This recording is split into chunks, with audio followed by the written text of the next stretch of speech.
Hit and go live. All righty. All righty, ladies and gentlemen. Good to see you all out there on a Thursday here live, 1 p.m. Eastern for This Week in Drones, another live stream of our amazing panelists. And we have a special guest today. And it's our good friend Sean over with the Energy Drone and Robotics Coalition hosting the Energy Drone Robotics Conference next week that a bunch of folks from our team are going to be heading out to. Sean, thanks for joining us today. Really appreciate it. Excited to be with y'all. Looking forward to the conversation today. Absolutely. And so, yeah, we'll do a little round of introductions, but I did want to let you guys know out there, I really wanted Sean to be on right before the event coming up. It's going to be in Houston, but it's pretty incredible this year. I'll let Sean share. I won't steal his thunder, but it's really expanded. It's really grown. Josh and I went out last year, and we're sending more folks this year, and it really gives our audience out there a really tuned perspective on the energy sector, oil and gas, robotics in general. But there's for us that tie-in is really like what is going on in that market regarding drones, using drones for operations, for inspections, out at oil refineries and all sorts of substations and different elements there in that energy sector. But then what's been really growing, and we're going to ask Sean some questions about what he's seeing in that market, is the counter UAS, drone detection. I'm sure conversations about mitigation. I'm sure conversations about, how do we put flight restrictions over our airspace? What does that even mean? What does that look like? So we're talking like all of that's opened up since even last year, right? And I'll let Sean share more, but that whole world suddenly is not only focused on, primarily on, how do we operate our drones, but the conference has expanded tremendously to include a huge focus on counter UAS. So probably not a surprise to everybody out there listening in. Richard, nice to see you. Richard Reynolds, shout out. But with that, David Lewin, yours truly here at Echodyne, covering the East for everything, related to SLTT, whether it's, ports, airports, electric utilities that are needing radars to see everything that's aloft, right? So that's my quick intro. I'll pass it to Josh to Wes, and then Wes to our special guest, Sean, if you don't mind. Everybody, great to see you again. Joshua Lewin here with Echodyne, covering the West, doing all some great stuff David's doing. Really excited to go to Energy Drone Robotics this year. There's been a lot of energy, as it were, in this space, especially with a lot of the conflicts around the world and people using drones in nefarious ways, but also really amazing ways. It's been a great conversation. I'm looking forward to having it. Thanks, Josh. Howdy, y'all. I'm Wes Morrison. I've just recently joined Echodyne after 13 years being at AUVSI, so where I worked with a lot of companies in this space and stakeholders across the autonomy ecosystem. But here at Echodyne, I'll be representing the ground-based detect and avoid technology, and I'll be focused on building those partnerships, supporting ground-based detect and avoid solutions for critical infrastructure and civil applications. Very excited to be seeing a lot of the friendly faces next week at the EDR Summit. So looking forward to seeing what Sean has in store. And with that, I'll pass it over to you. Thanks so much. I appreciate it, Wes, and congrats on the new role. So excited to talk to you all about the 10th anniversary, believe it or not, 10th anniversary Energy Drone and Robotics Summit. So it's our annual meeting. And I would say definitely it's the industry is doing very well. It's meeting the moment, and this will be our largest event in the history of the 10 years. So we're excited about that. And as you mentioned at the top of the discussion, David, there's so much happening. I mean, it's just, there's so much to unpack that, I mean, when we looked at it and went to our industry advisory board, we ended up almost doubling the content from what we had just a year ago in order to get all the speakers and panels and case studies and demos to fit all the different areas that are growing simultaneously. And when you look at BVLOS, you look at counter UAS, you look at just the growth of scaling in regular, surveying, mapping, inspection operations, and then the interoperability with all the different robots from aerial to ground to subsurface. And then another piece that became a whole conference unto itself, just the data, just the data and making it actionable is now a complete conference that we hold at the same time. So our industrial intelligence track. So it's kind of crazy to think about how much it's developed. It's like fast and slow time, right? You see that all the time. It's fast and slow time. It seemed like it took forever to get to here. And now that we're here, it's moving so fast. Big time. Oh man, that's so cool. So out of curiosity, if you can name kind of some of the types of folks that are coming, that are hungry, that are like the actual, sorts of utilities that are coming to learn, I think that would be pretty interesting for context for folks. But with that said, I'd love to hear what you're seeing with the rise of counter UAS, right? You're saying suddenly it's like a whole track. It's like a half day now just assigned to what do we do about protecting our utilities from the threat of drones. We see that at some conferences, right? We've talked about it on this podcast plenty of times, but it's unique to the Energy, Drone, and Robotics Conference, right? That was primarily, correct me if I'm wrong, but I think primarily focused on enabling drones.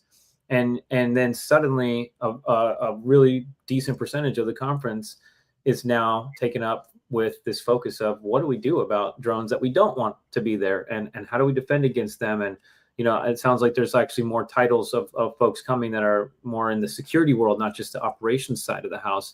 So I guess tell us a little bit about that growth you're seeing, but also what are you hearing in the market? What would be interesting to folks that are tuning in here to hear about that, is shifting in the conversations you're having? What are the concerns you're hearing? Just anything, anywhere you want to take that, just to kind of banter on that for a minute. Sure, happy to. So what we'll do is let's work backwards. So we'll unpack the last piece around the growth of the security and counter UAS, and then we'll jump backwards to talk more broadly about the asset owner operators' perspectives and who's coming to share and participate. So starting with security counter UAS, it's as obvious as you said, the geopolitics that are out there. So what was happening certainly between Ukraine and Russia started to bring it up. But if you notice in the last 12 months, to 18 months, a lot more energy assets are being, implicated in these, and unfortunately having incidents around the war. So you have that issue that started to bring that up. Then, of course, what happened in the Middle East started immediately with energy assets, many of which are partnerships with some of the super majors who are part of the Energy, Drone, Robotics Coalition. So even though it's foreign assets, it's domestic companies that suddenly have an interest. Then you take on top of that, back to the utility side, the New Jersey sightings. You have a variety of substation and transmission incidents where there's definitely, I would say, evidence of surveillance and or some test penetration being done with drones. So you have that situation, which then starts to put forth DHS and NERC and other regulatory bodies putting out warnings, putting out different edicts, so that certainly makes people wonder. And then encompassing all that now, you have moving legislation that's moving into, proposed rulemaking around critical infrastructure and what they may or may not be able to do. So suddenly you're broadening potentially the scope from identification and tracking to potentially mitigation and some other areas that historically have not been the case, whether that's a public-private partnership or with different agencies, or whether they'll have some aspect of it that they'll be able to control themselves. So that then moves across the field to your players. Physical security directors are now interested in this area, as well as the UAS leaders who've always been interested, from utilities and pipelines and oil and gas, as you said, for more regular, I would say, reasons for good. Inspection, surveying, and mapping was their reason for safety and efficiency and making things safer for their people and being able to get data quicker. Now they're having to merge that with what they need to be keeping out or tracking. And so you have both scaling internally and you have these external potential threats that they have to keep track of. So that's bringing, I think, a really large coalition of folks to the table around just counter UAS. And I could say, for instance, Entergy and Duke Energy are going to be sharing. We have folks coming from API, American Petroleum Institute, AFPM, the American Fuel and Petrochemical Manufacturers, which is your refineries and petrochemical, as well as from EPRI, who represents a lot of the large utilities. So their folks are coming to talk about specifically counter UAS and how they're members. So we have both individual asset owners as well as organizations that represent the asset owners coming to talk about all this. So I'll pause there, but it's a lot of folks coming together at the same time. And then on top of that, all the folks from our traditional audience who would be coming to about scaling their programs and talking about BVLOS and other things. And that represents lots of utilities from, Florida Power and Light and NextEra, Duke, Southern California Edison, PG&E, Entergy, Vistra. I mean, we just have a whole lot. And then a bunch of the regional co-ops are coming this year. So we're getting down, I think, into levels of folks who we've never seen before. And we're really excited to have them come and share. That's awesome. Out of curiosity, in the conversations that you've been seeing happening amongst these kind of large groups, a lot of times with counter UAS particularly, it can be challenging for one group to necessarily put up the resources to cover, an entire region or to, protect, they want to protect one or two assets. But it seems like a lot of this technology would be interoperable, where you could have, the technology that one group has, another group could utilize that to protect their sites as well. Have you seen conversations around public-private partnerships or coalitions of groups come together to help protect kind of mutual, areas where there might be mutual assets, or has there been any conversation that you've seen around that piece? Yeah, it's a great point, Josh. And so you have a couple different aspects of that. Certainly, anytime you're talking about energy infrastructure, there's a huge public connection to that, right? From different agencies, whether it's local or regional or national. And so there definitely is a lot of discussion going back on public-private. And that's, I think, one of the complete session is covering just that aspect of it. And so you do see that. And I think a lot of that came together outside of energy, most recently around FIFA and the World Cup. You've got all these different destinations. Prior to that, it was more like Super Bowl, but these large gatherings that certainly create potential targets that they needed to look at what they're doing on counter UAS and surveillance and detection. And so I think it started there, and that's kind of migrated now to the energy critical infrastructure. And those are almost all public-private type partnerships where they're working together. And then I think in the private side for the energy and utility companies, we're looking at a situation that's rapidly developing. That's obviously, these are critical assets, as the name implies. And so they have to protect them. And that's a big impact if something does happen. So they're really having to vet the technology very carefully, because these are large investments. This is not inexpensive to stand up a layered airspace detection mitigation system. And so they're really having to gather that data and move across that ground very quickly. So I think anything they can glean from the public partnerships, that works. And then also sharing with each other, because these are such large investments. And there's a lot of different technologies that could be applied, and likely more than one would be for their various assets. I mean, with that said, I'll just shout out again, if anyone is up for coming and having these conversations next week in Houston, you should go attend. You should come out and say hi to us, to Sean, and we can pick up these conversations. But also, see if you're available Tuesday, Wednesday. I believe, what you said, Wednesday, 8:30 to 1. Good half day is going to be fully focused on all these panels and folks. I think you mentioned Duke, some others that are going to be presenting and talking about counter UAS and what's coming, what we've seen in the past, what we're looking at right now, and some of the legislation and some of the things coming in, up next. So it could be a really good opportunity for lead generation, but also coming to inform the market and learn, so we can move together, right? Because even up to 6 months ago, a year ago, maybe, the electric utility market was really adamant about hey, why would we even detect a drone if we're not allowed to do anything about it if we see it, right? That was something that I'd hear quite often. And I feel that that's matured. And, if anything, the water sector is now saying that, they're now at the table from my experience.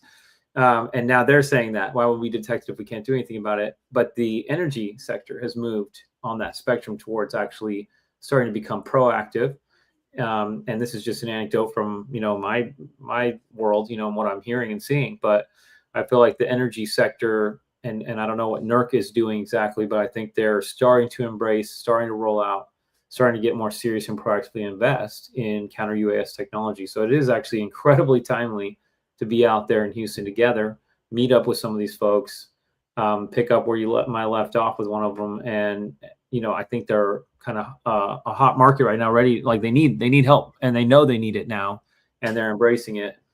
I guess with that said, kind of a springboard into another topic I'd be curious to hear about. And Wes, if you have comments on this from your AUVSI perspective, coming from that world where you worked with a lot of these same end users, right? Like, what are we seeing upcoming? What do they anticipate right now? Like, in terms of 2209, Section 2209, right? With maybe the capability of adding flight restrictions over some of their facilities. Is that of interest? Is that a concern? Is that something that they're looking at? Because a lot of folks are like, hey, is it even illegal for someone to fly over our property when the FAA owns the airspace? Well, we see coming down the pipe, 10 years later, we're going to hopefully see Section 2209 really get implemented. And the energy sector, I think, is going to be a group that's going to benefit. So what are you guys seeing for that? Airspace restrictions? What are you seeing for just kind of second piece of the same question is like mitigation, the capability, for them to maybe do something, quote unquote, about the drone if they see it. So I'll leave it there for either of you guys to jump in. And hey, Scott Gross, good to see you. And the other folks in the comments, but shout out to Scott. He says situational awareness is the key for the utilities, and he's a man that would know from his days. But yeah, all right, I'll leave it to you guys. Wes, you came off mute. Maybe you want to jump in? Yeah, coming from the world of AUVSI, our day-to-day activities were to advocate and help shape the regulations that go into making the use for these drones and the counter applications. A lot of the questions that we got from the end users in the infrastructure or the utilities market is like, why detect if I can't do anything about it? And like the FAA restrictions to those limits. So, we'll be curious, Sean, like what kind of topics are you guys going to have next week at the show that kind of address some of those concerns and how to be more proactive in the detecting of these drone opportunities and threats versus being reactive? Yeah, it's a great point. And AUVSI does a wonderful job, certainly on the policy and, helping get the voices of the industry out there on that perspective for all different areas like security and counter UAS.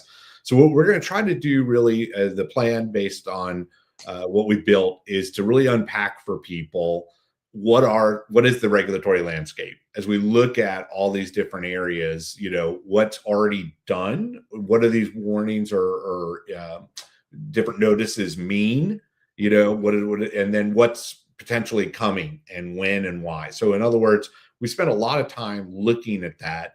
Then we get into the landscape, right? Because you can't, so you have to figure out the why, I think, is more around regulatory, geopolitics, what's happening and what could be happening. Then the what is, okay, what are all these technologies? What is a layered defense? So getting them educated at the same time. And like any situation, some of them are going to be further advanced. Some of them are just entering the conversation. So we've got to get that unpacked for them so they can get a good understanding of the technology and how it does or doesn't work together. Because we talked about earlier, such big investments. And then the last piece of it is, all right, today, what does your playbook look like then? So what does it look like to build out your identification, your tracking, to make sure you've got that part down solid that is acceptable? And then what is it you need to be doing to get ready for the next stage, which is a lot of what we've covered in the past, back when we did part 107, 10 years ago, and now part 108, which is imminent, soon to be. So you look at it that it's like, what can you do today and versus what technologies you might need to add to the conversation? And then what do you need to get ready for? So we're doing that all over again now for 108 for the energy and utility sector, just like we did back when the first Round came to Part 107 10 years ago, and BVLOS started to pick up as far as possible operations and waivers. So I think counter UAS is running the same way. Wes, is basically that's the pattern, that they have to get that kind of knowledge base to really be able to be ready for the next step. Yeah, absolutely. As education, addresses the threats around this particular sector around critical infrastructure, definitely helps operators adapt more quickly for future use cases. It's, knowledge is power in that sense. So curious what you're hearing, Sean. Is anyone talking about mitigation or like taking the drone out of the sky or something to that effect? And is anybody talking about airspace, some sort of UAFR, flight restrictions for unmanned aerial vehicles over their property? Are those hot topics, or what are you hearing? Yeah, they are hot topics from various perspectives. So let's just take a look. You have multiple stakeholders in every situation, right? So we have to take a look at, depending on where you are in the stakeholders, as to what is probably more of interest. So let's kind of unpack that. So starting with the first part of, they were more or less interested, but as these areas shifted so rapidly, that interest level went up across all stakeholders. So whether you're a technology solution provider, whether you're a service company who helps operate drones for the asset owners for the areas they need, survey, mapping, inspection, you have an interest level because you're operating around critical infrastructure. So how do you get plugged into their identification and tracking? And then you have the asset owner themselves, and their job is to protect that asset, manage that asset, many times producing some form of energy that's critical for the public.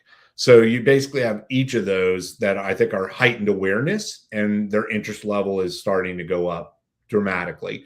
Then the next level has got to be, let's go back to that regulatory, right? So we go back to the regulatory, that's got potential pros and cons, just like people will tell you about Part 108 and BVLOS. There, I don't want to call it winners and losers, but there are people whose will be impacted. So there are people, if critical infrastructure starts to get certain designations and certain capabilities, will that make it harder for service companies to do some of the work that they've been doing around critical assets, or people who are doing other work that are nearby? So drone pilots may have some challenges because, can I operate in this area that I formerly did? I'm not talking hobbyist, all commercial here, obviously, for our crowd. But, so I think there's some questions there about what's going to be beneficial, for the most possible within stakeholder community. And then I think when it comes to the last aspect, the technology you're talking about, we have to take a look at that when we move to mitigation, right? That was your specific question. Are people considering mitigation? Yes, they are. But let's take a look at it. Like a lot of technology that has been proven and works well is around RF, right? Radio frequency. So if you start to move from detection identification, you start to move into some of those areas. Well, things that are being done in other areas, Middle East, or once again, back to Ukraine, Russia, there's a lot around radio frequency, blocking, masking, all sorts of different techniques. Well, a lot of the equipment that you operate in sophisticated and complex petrochemical refining utilities is radio frequency operated. So to suddenly have something that stops that for a drone that potentially could impact your operations, you have to look at, what does that mean? How do you take over that drone? Where is it going to land? How are you going to make sure it doesn't impact current operations? And then how are you not going to impact the other items that you're running, valves, pumps, meters, that are radio frequency signals, that those sensors are sending that data to a control room to help them very safely and efficiently operate that asset.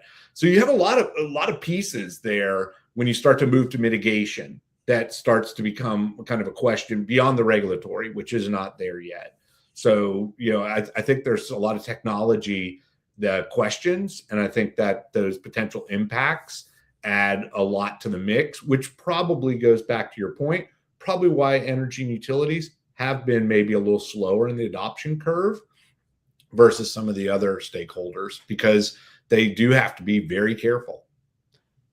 That's well said. And back to Wes's comment about knowledge being power, this is their opportunity gathering Houston next week to get that education, to vet out what's available today. Is it, from the radars that Echodyne produces that have that high quality detection and alert, hey, there's a threat, to what you're talking about. If it's RF, jamming, or like cyber takeover, that's maybe more surgical, or even kinetic, even in fact, our radar system can detect and point another, like a kinetic drone, net capture drone, to go out and tell it, at least where in space, the threat is coming from, so it can go and get its own targeting on it and go take it out with a net and capture it more safely. So there's a whole spectrum there.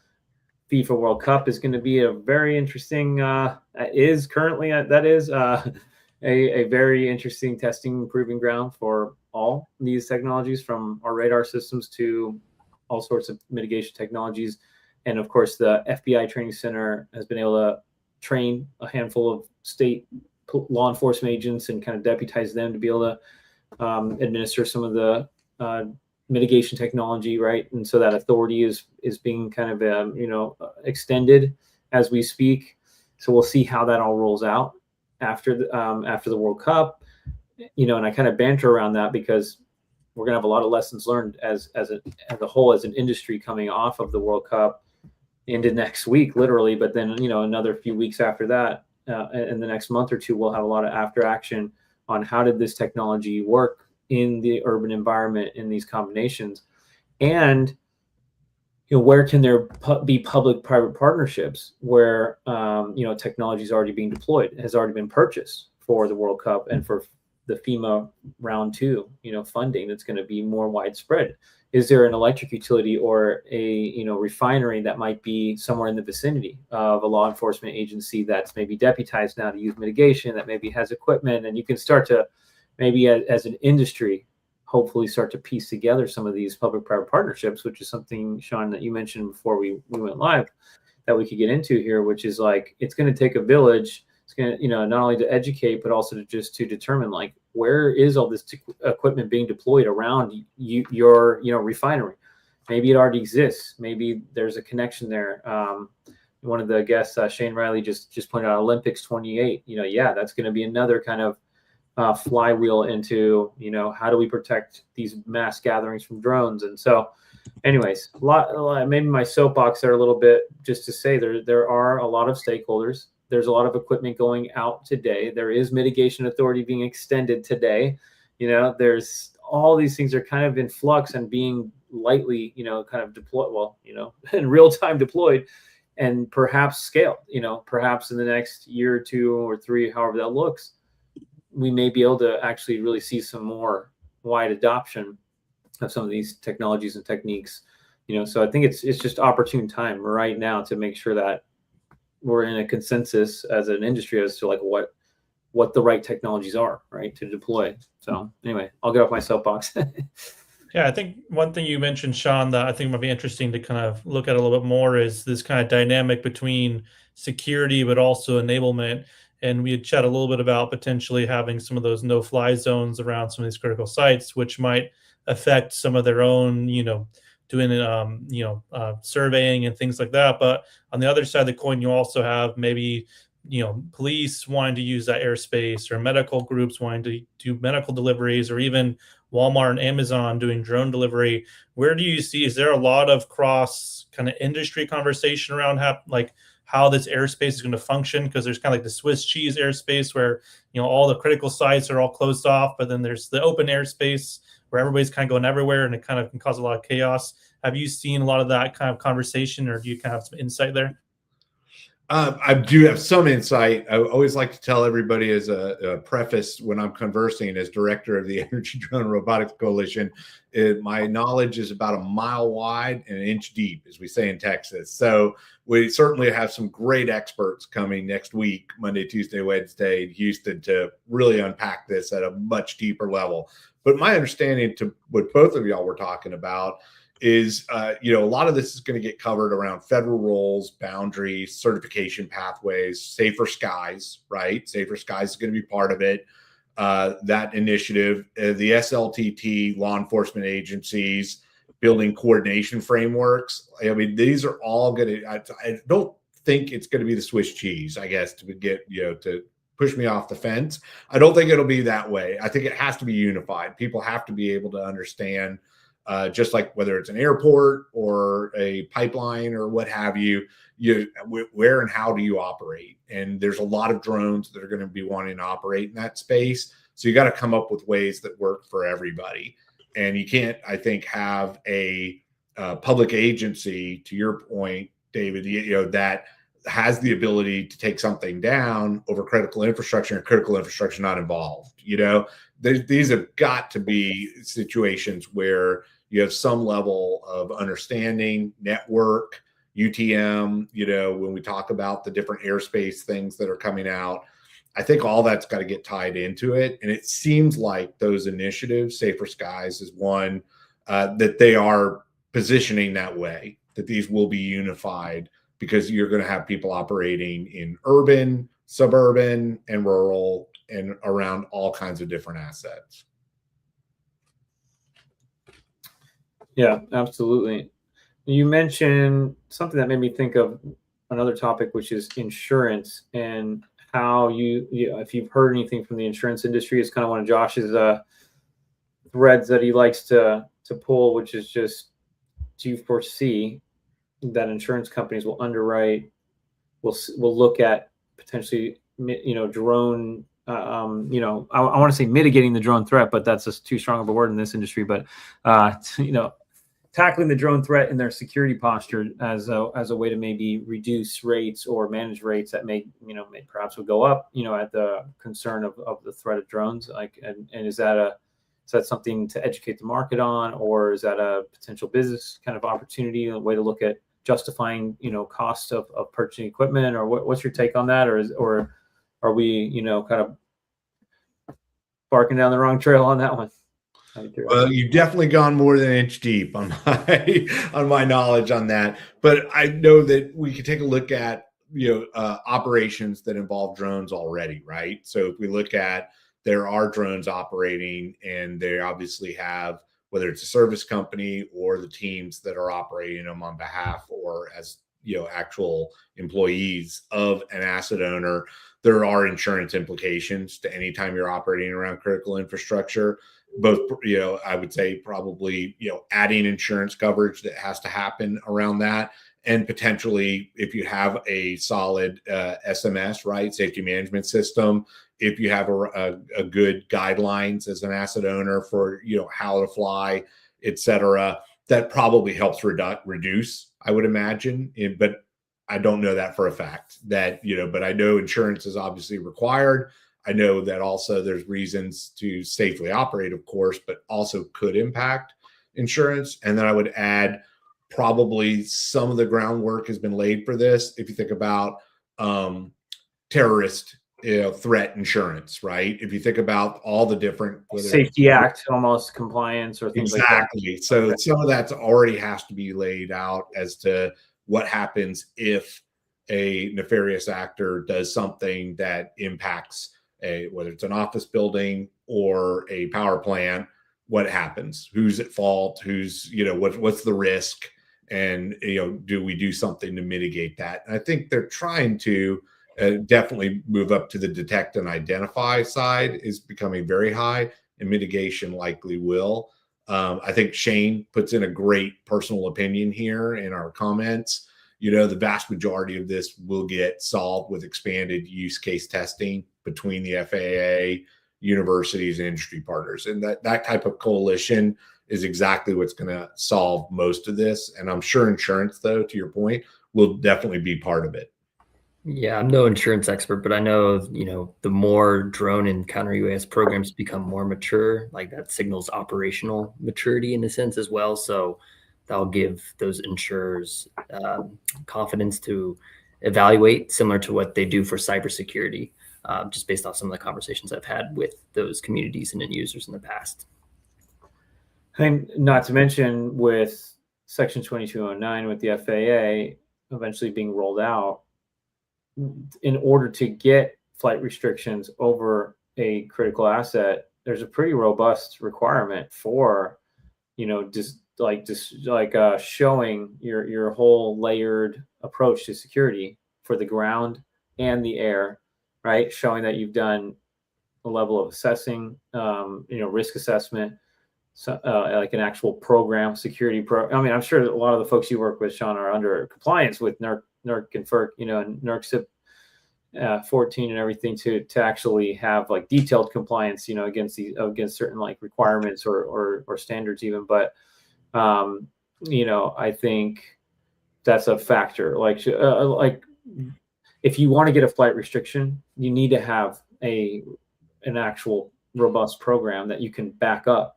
You can't just like send in a piece of paper and say, I need one. You actually have to be able to show the FAA, if you give me a flight restriction, I'm going to be able to manage it. Essentially, I'm going to be able to incorporate it into my response plan, into my technology, into my alerting, etc. Right?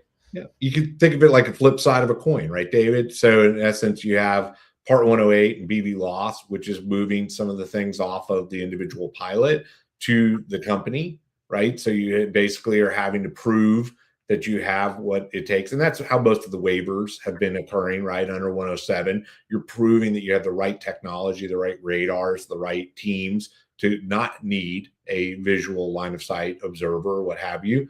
And so it's kind of like, that's the way you get to extend your current operations. And then the flip side, you look at 2209 and some of those things, you're going to have similar types of, plans and technology that prove you can control and identify around critical infrastructure and operate in a safe manner. So you look at both of those are FAA, initiatives that you're going to have to enable. And I think that's where large power and utility and oil and gas and pipeline companies are going to be ready to meet that challenge.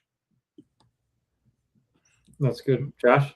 Yeah, out of curiosity, Sean, are there any industry groups or companies that you feel like are really leading the charge right now that would be worth kind of looking at? Or I know there'll be some folks speaking at your event or at the event coming up, but are there any ones that you've had conversations with that are doing really exciting things that, I mean, obviously now we'll talk about all of it, but just maybe some highlights?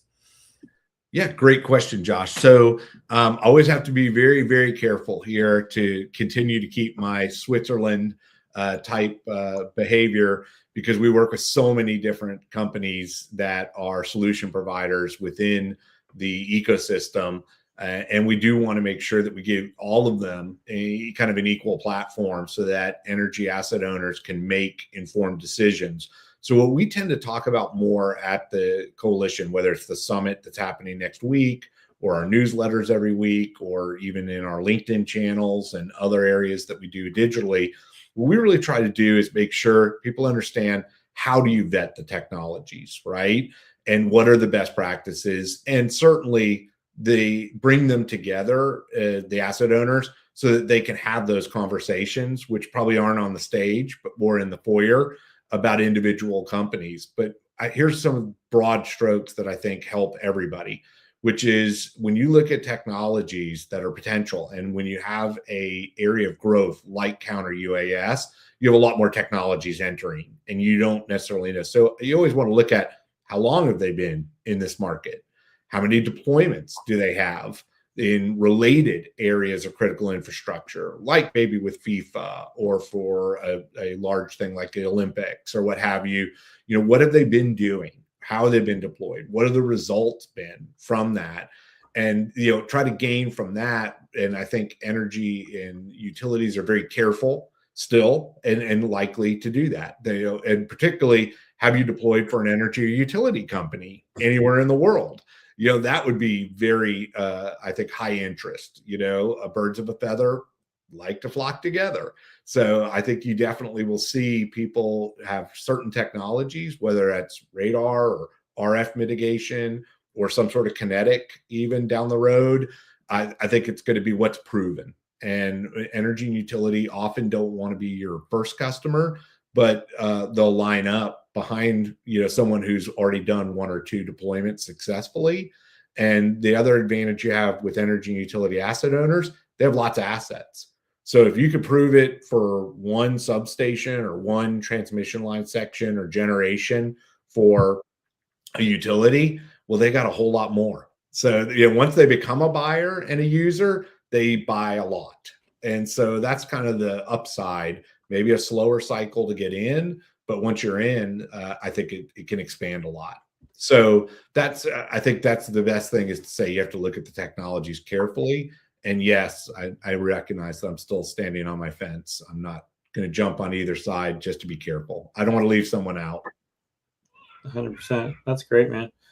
Well, I guess, for anyone who joined late, Sean, do you want to just share, again, just like a brief overview of what's going down next week, what it is, how to learn more about it, the types of folks that are coming, just kind of another quick overview for folks. I think it'd be really helpful. I'd love to see a bunch of the faces of the virtual folks that are dialoguing with us right now, down there. That'd be great.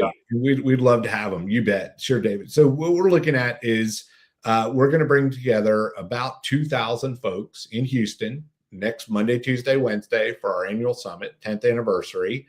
And they represent oil and gas, pipeline, utility companies, and the service companies who work with them, and of course the solution providers. And they're going to be talking about all the different ways they're utilizing drones and robots and data and AI to run their operations and to protect their assets and to inspect their assets.